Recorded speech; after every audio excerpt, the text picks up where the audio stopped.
बच्चे हमने पिछली क्लास में यंग डबल स्लिट एक्सपेरिमेंट किया था। उस क्लास में हमने कोहेरेंट और इनकोहेरेंट सोर्सेज के बारे में भी पढ़ा था। आज की क्लास में हम बात करेंगे थ्योरी ऑफ इंटरफेरेंस फ्रिंजेस, जिसको हम फ्रिंज विड्थ भी कहते हैं। ठीक है, फ्रिंज विड्थ में हमारे पास क्या कुछ रहेगा उसके बारे में स्टडी करेंगे। सबसे पहले फ्रिंज विड्थ हम यंग डबल स्लिट एक्सपेरिमेंट से देख रहे हैं। यंग डबल स्लिट एक्सपेरिमेंट में कैसे हमारे पास फ्रिंज विड्थ आती है। देखो, ये सारा हमारे पास डबल स्लिट एक्सपेरिमेंट का पड़ा है, सारा का सारा। कि फर्स्ट सोर्स है, उसमें से मोनोक्रोमेटिक लाइट आई। फिर दो सोर्सेज है, बहुत ही नैरो है, उनमें से पास हो गई। किस तरह से मेरे पास दोनों सोर्सेज कोहेरेंट सोर्सेज की तरह एक्ट कर रहे हैं। कैसे मेरे पास constructive constructive and destructive fringes बन रही हैं। डिस्ट्रक्टिव फ्रिंजेस बन रही हैं। ठीक है, ये सारी चीजें हम पढ़ेंगे। तो टॉपिक है आज का थ्योरी ऑफ फ्रिंज विड्थ। ठीक है, थ्योरी ऑफ फ्रिंज विड्थ यानी कि इंटरफेरेंस फ्रिंजेस के बारे में बात करेंगे। अब यहाँ पे देखिए, अगर मैं ये वाले पॉइंट पे देखो, एक रे ऑफ लाइट यहाँ से, और अगर मैं इसको कह दूं कि यहाँ से भी अगर मैं इसको कंसिडर करूँ कि यहाँ पे एक पॉइंट बन रहा है, लेफ्ट यहाँ पे कोई पॉइंट बन रहा है सी पॉइंट पे, तो मेरे पास फर्स्ट ब्राइट फ्रिंज आ रही है। इन दोनों की वजह से आ रही है, S1 और S2 की वजह से आ रही है। तो मेरे पास जो S2 से लेके डिस्टेंस है P तक, जो मेरे पास S2 से लेके P तक का डिस्टेंस है ये वाला, माइनस S1 से लेके P तक का डिस्टेंस है जो कि है ऑलरेडी, वो होगा। ठीक है, अगर मैं पाथ डिफरेंस फाइंड आउट करना चाहूँ कि पाथ में कितना डिफरेंस है। पाथ डिफरेंस मैंने कहा था कि आने वाली क्लासेस में पढ़ेंगे कि पाथ डिफरेंस होता क्या है। जो मेरे पास सेकंड कोहेरेंट सोर्स उससे लेके जो डिस्टेंस पड़ रहा है फर्स्ट ब्राइट फ्रिंज से, एंड जो फर्स्ट सोर्स जहां से तो बनी रही है वो क्या आएगा, S2। मान लीजिए इस पॉइंट का नाम है P, P minus S1 P। ठीक है, अगर मैं समझू कि एक राइट एंगल ट्रायंगल है, अगर मैं समझू कि एक राइट एंगल ट्रायंगल है, तो काइंड ऑफ इस तरह से अगर ये समझ जाए कि राइट एंगल ट्रायंगल बन रही है, तो थोड़ा डिटेल में बताती हूँ। यहाँ पे ये S1 से मान लीजिए, ये S2 से मान लीजिए, और एक राइट एंगल ट्रायंगल बन रही है लेफ्ट। ठीक है, इस तरह से राइट एंगल ट्रायंगल बन रही है। अगर इसको मैं एक राइट एंगल ट्रायंगल मान लूँ, तो मेरे पास जो ट्रायंगल S1,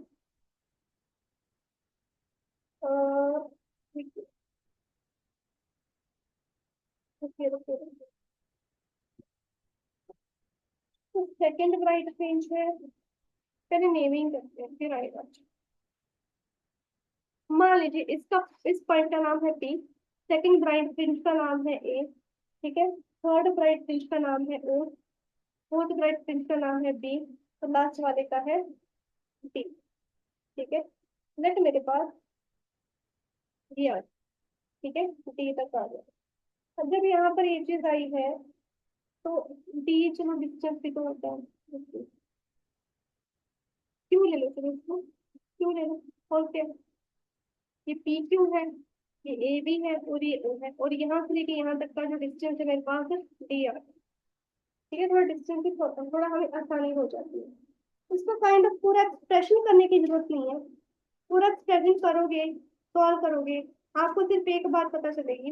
जो मेरे पास पाथ डिफरेंस है, पाथ डिफरेंस को हम किस स्मॉल पी से डिनोट करते हैं, ये भी भूल जाओ।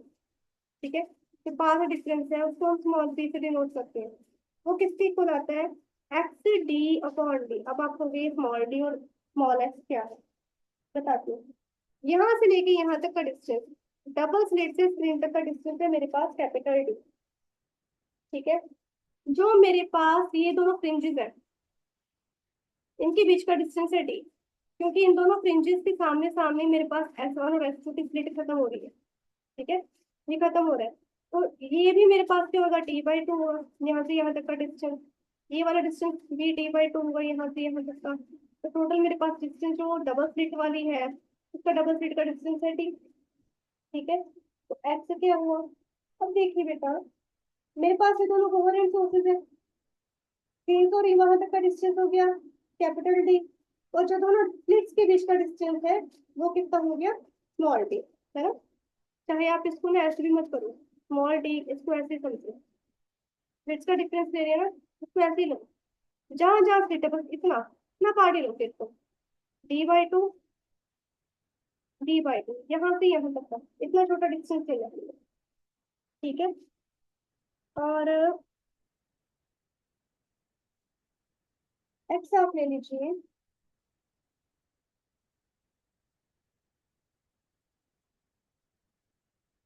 इन दोनों की मेरे पास मोनोक्रोमेटिक लाइट है तो वेवलेंथ होगी लैम्डा। ठीक है, S1 और S2 कोहेरेंट सोर्सेज हो गए। तो आप ये समझिए कि जहां पर मेरे पास इंटेंसिटी हाईएस्ट है, इंटेंसिटी मेरे पास ओ पॉइंट पे हाईएस्ट है, यहाँ पे, यहाँ से लेके जो मेरी फर्स्ट मेरे पास ब्राइट फ्रिंज है, फर्स्ट ब्राइट फ्रिंज,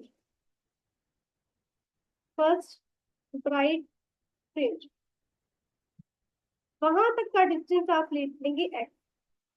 ये हो गया है। ठीक है, तो दोबारा देखते हैं, डबल स्लिट से स्क्रीन तक का डिस्टेंस कैपिटल डी है, इन दोनों सोर्सेज का डिस्टेंस आपस में कंप्लीट तो डी है, और अगर मैं बिल्कुल सेंटर से देखूं एस के अकॉर्डिंग देखूं तो d/2 होगा, जहां पर मेरे पास इंटेंसिटी मैक्सिमम है, और मेरे पास जो फर्स्ट फ्रिंज आई है, जो पी पॉइंट पे मैंने ली है, वो मेरे पास डिस्टेंस आया है एक्स। तो मेरे पास पाथ डिफरेंस क्या आएगा सभी का, ये सिर्फ इसका नहीं है, ए का पाथ डिफरेंस, ठीक है, और बी का पार्ट डिफरेंस, क्यू का पार्ट डिफरेंस, सबका सेम आएगा। ठीक है, वो आएगा एक्स डी, डी कौन सा, स्लिट का डिफरेंस अपॉन कैपिटल डी के डबल स्लिट ऑफ स्क्रीन का डिस्टेंस। ठीक है, अगर मैं, बेटा बस इस चीज को याद रखो, हमने जो आगे करना है वही मेन है हमारा। ठीक है, सिर्फ इस चीज को याद रखो, जो आगे करना है हमारा वही मेन है। ठीक है, आगे हमारे पास क्या मेन है, ताकि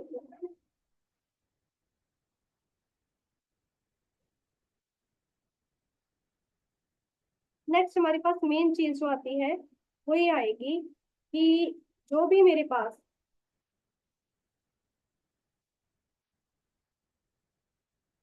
हाँ जी, जो भी मेरे पास पाथ डिफरेंस है, पाथ डिफरेंस मेरे पास आ रहा है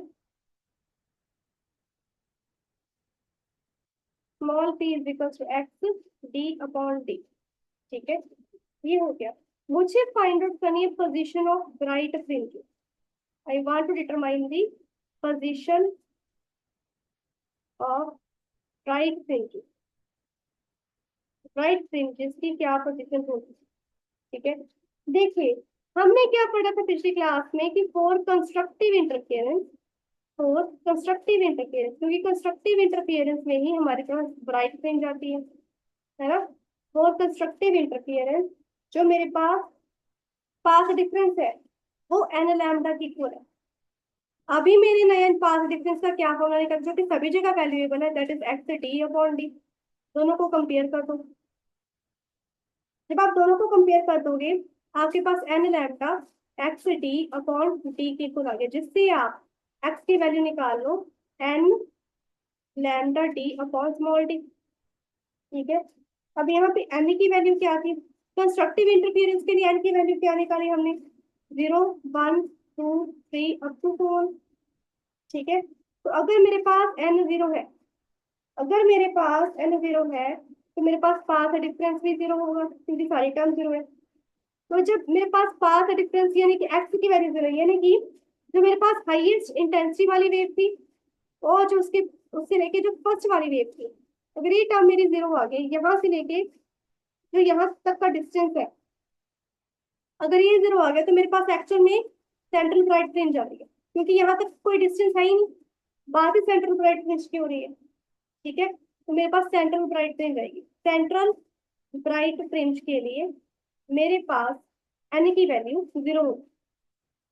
ठीक है, अगर मेरे पास n1 है तो क्या होगा, तो क्या होगा, बेटा कुछ नहीं होगा, x1 की वैल्यू क्या आ जाएगी, x1 की वैल्यू आ जाएगी d/d। तो ये क्या आएगी मेरे पास, first bright fringe, first bright fringe. ठीक है, फर्स्ट ब्राइट फ्रिंज कौन सी आएगी बेटा, ये वाली, तो मैंने यहाँ से लेके यहाँ तक का डिस्टेंस लिया था, ये फर्स्ट ब्राइट फ्रिंज आ गई। और अगर मेरे पास n2 आ जाए, x2 क्या होगा, 2 लैम्डा d/d, दैट मीन्स ये क्या आएगी, सेकंड ब्राइट फ्रिंज। ठीक है, और इससे क्या है, हम फ्रिंज विड्थ निकाल सकते हैं। ठीक है, तो काइंड ऑफ आप ये समझो कि अगर मेरे पास N number of times, N मेरे पास, एन तो ब्राइट फ्रिंज जो आएगी, एन तो ब्राइट फ्रिंज, उसके लिए मेरे पास क्या वैल्यू आएगी, उसके लिए आप ये समझिए कि मेरे पास जो एक्स एन है वो N lambda D upon D वही चीज होगी। ठीक है, तो सारी की सारी ब्राइट फ्रिंजेस होगी, यानी कि मेरे पास सारी की सारी कंस्ट्रक्टिव फ्रिंजेस होगी। ठीक है, अगर मैं पाथ डिफरेंस जानना चाहूँ फॉर डार्क फ्रिंजेस तो क्या होगा, फोर्स इसका स्क्रीनशॉट ले लिया, मैं इसको इरेज करने वाली हूँ। पाथ डिफरेंस हमारे पास क्या था, small P equal to lambda sorry X D upon D. ठीक है, अगर मैं लूँ ड्राफ्ट फ्रिंजेस की पोजीशन कैसे फाइंड आउट करनी है, पोजीशन ऑफ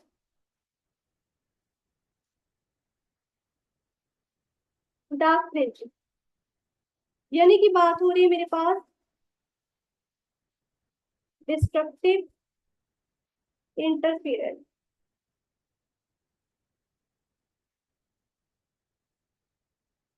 जब डिस्ट्रक्टिव इंटरफेरेंस आ रहा है, मुझे पता है पी तो मेरे पास एक्स टी अपॉन डी के इक्वल है, लेकिन जब मैंने डिस्ट्रक्टिव इंटरफेरेंस आपको कल पढ़ाया था, उसमें मैंने पी की वैल्यू निकाली थी 2n-1 into lambda by to. दोनों को कंपेयर करो, यानी कि एक्स डी अपॉन डी मेरे पास आएगा 2n-1 lambda by to.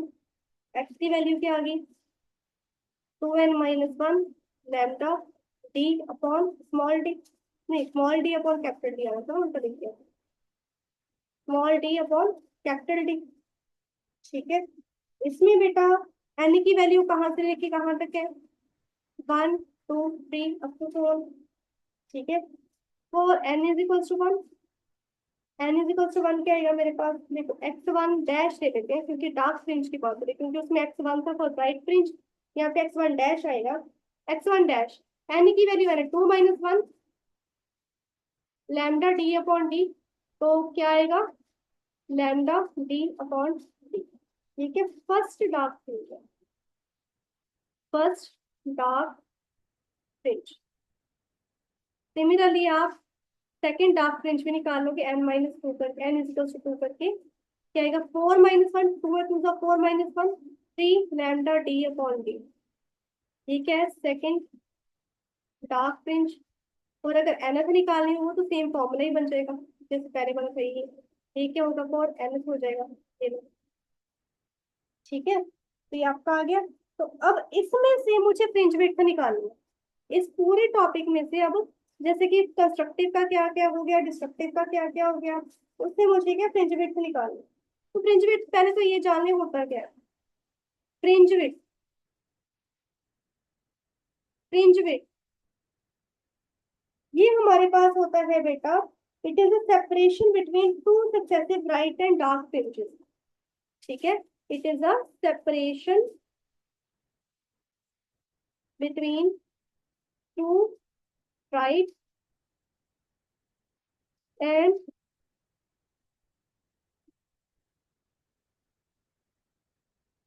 Dark fringes.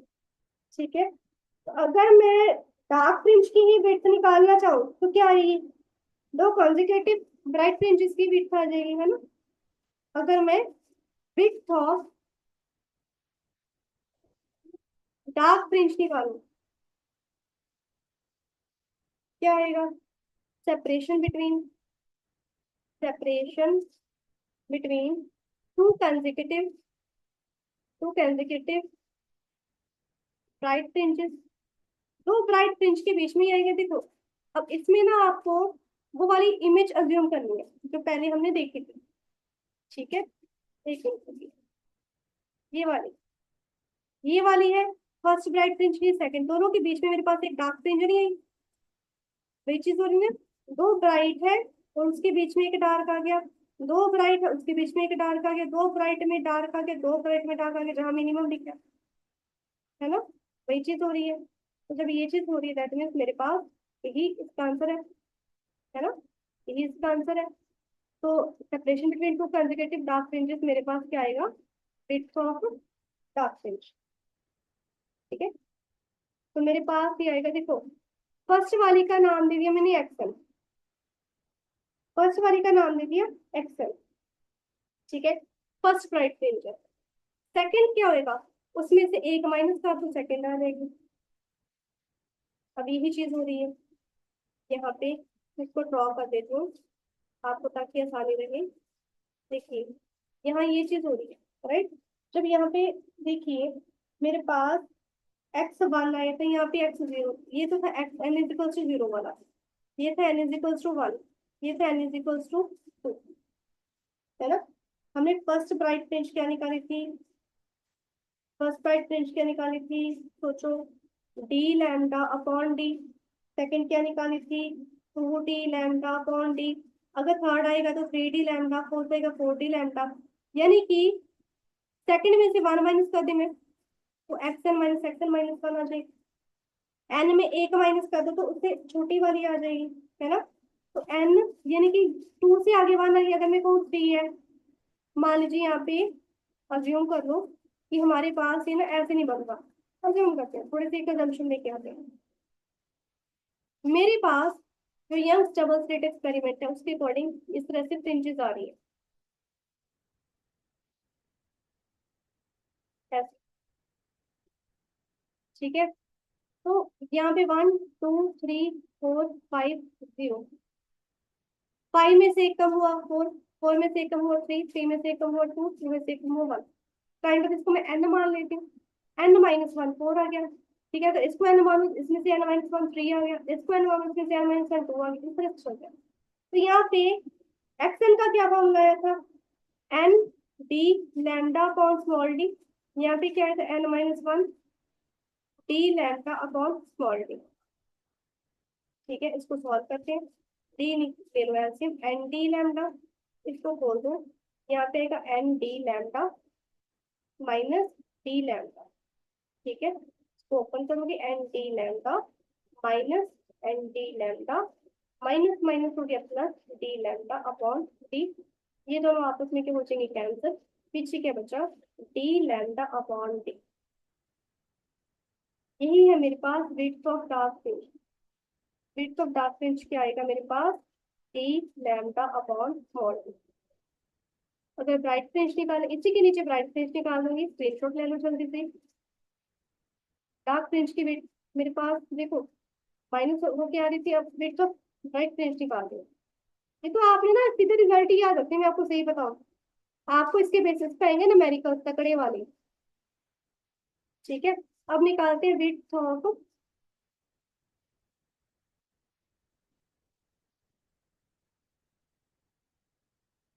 Bright fringe.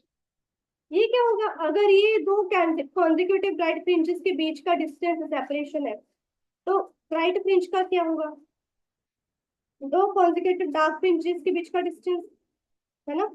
Separation between, separation between two consecutive, two consecutive dark fringes, दो डार्क फ्रिंजेस के बीच का डिस्टेंस है।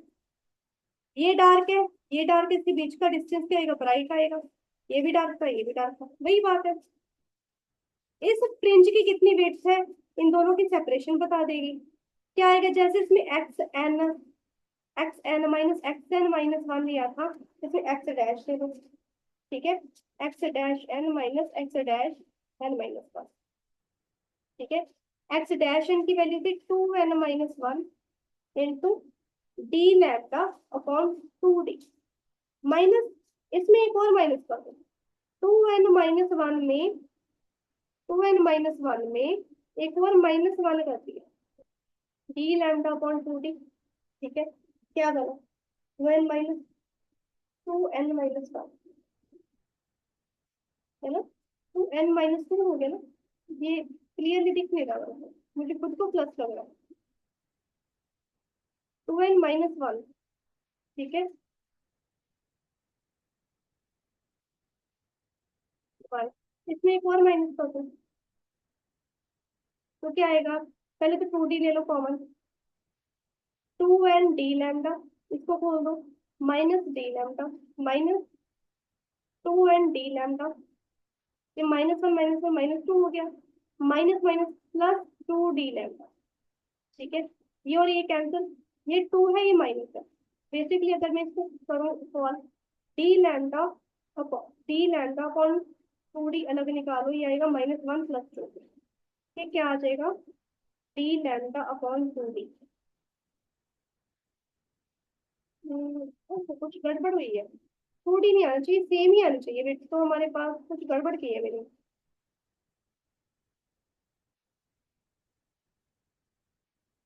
यहाँ पर कुछ गड़बड़ हुई है। हम्म, हमने माइनस करना था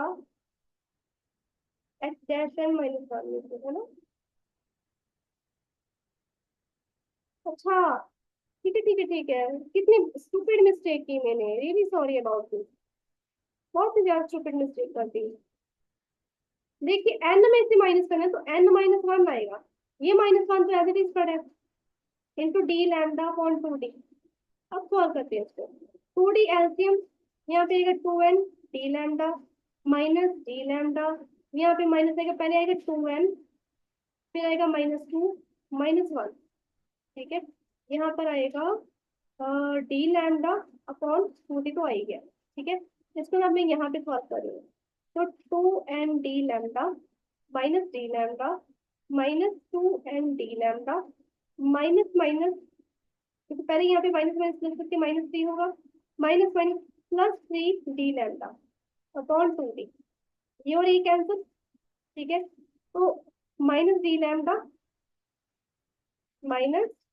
-d लैम्डा ये रह गया अपॉन 2d। देखो माइनस कर दो इसको, simply 2d lambda upon 2d आ गया, 2 से 2 कैंसिल, तो d लैम्डा अपॉन d, ये सेम आना चाहिए था, तो d लैम्डा अपॉन d, इसको प्रूव करके दे दिया कि कैसे आया। ठीक है, तो जो बोथ ब्राइट और डार्क फ्रिंजेस है उनके वेट इक्वल है। ठीक है, both bright and dark fringes के वेट क्या है, इक्वल है, इक्वल वेट आ रही है। जब मेरे पास इक्वल वेट आ रही है तो इसको मैं कॉमन ना ले लूं, फ्रिंज वेट का एक कॉमन एक साइन ना ले लूं, सिंबल ना ले लूं, दोनों के लिए आ सकता है ना, बड़े आराम से आ सकते हैं, कॉमन सिंबल ले लेते हैं। तो कॉमन सिंबल क्या हो सकता है, आप सोचो, बीटा ले लें, बीटा ले लेते हैं। ठीक है, तो जो अगर मैं कहूँ for the expression of fringe width in Young's double slit experiment, beta लेंगे, वो क्या आएगा, d lambda upon small d आएगा, और इसी की मदद से क्या है, हम वेवलेंथ भी मेजर कर सकते हैं। ठीक है, यानी कि जो बिकता है ना, बेसिकली इट इज इंडिपेंडेंट